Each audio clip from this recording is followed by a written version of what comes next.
This bill, I guess, seeks to, I assume, address the concern about absentee ballot fraud, I think. And my question is, how many cases in the Commonwealth of Virginia have been prosecuted, not convicted, but actually prosecuted, involving somebody trying to fake their identity using an absentee ballot form of voting by mail?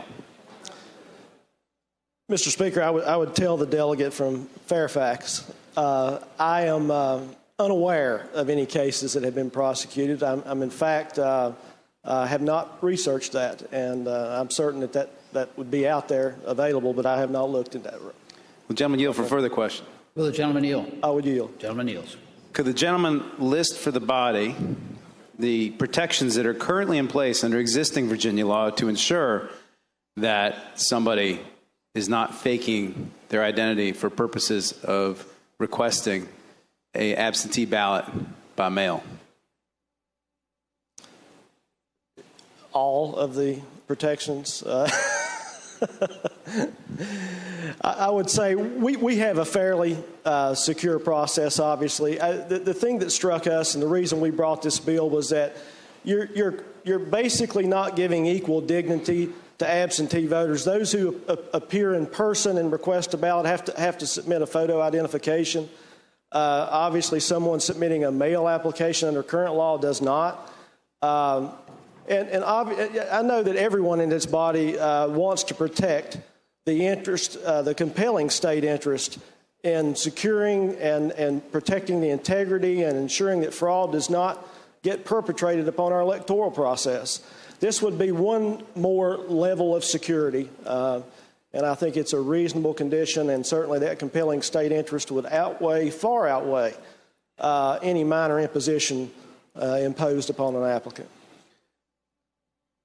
I thank the gentleman. Speak to the bill, Mr. Speaker. The gentleman has the floor. Thank you, Mr. Speaker. Ladies and gentlemen, again, we're seeing legislation here going after some ghosts. This is a problem that doesn't exist in this state. We don't have absentee ballot fraud, either by mail or in person. There are no prosecutions relate to people trying to fake identity. And the reason for that is because there are already provisions in place to ensure that people can't fake identity. Specifically, when you vote in person, I guess you now have to provide an ID. When you vote absentee in person, you have to vote ID. But when you vote absentee by mail, you have to provide something else, and that is a Social Security number. Now, unless your Social Security number is posted out there on the internet for everybody to see, and the person that wants to fake your identity for purposes of voting also happens to have your Social Security number, they can't do it because the registrar will not accept the mail-in application without a valid Social Security number. And so that is an easy thing to get, and I would submit that that's sufficient protection right now. Number one. Number two, this is more than a minor imposition. This requires you, if you want to mail in an absentee application, to make a photograph of an ID or to make a copy of an ID.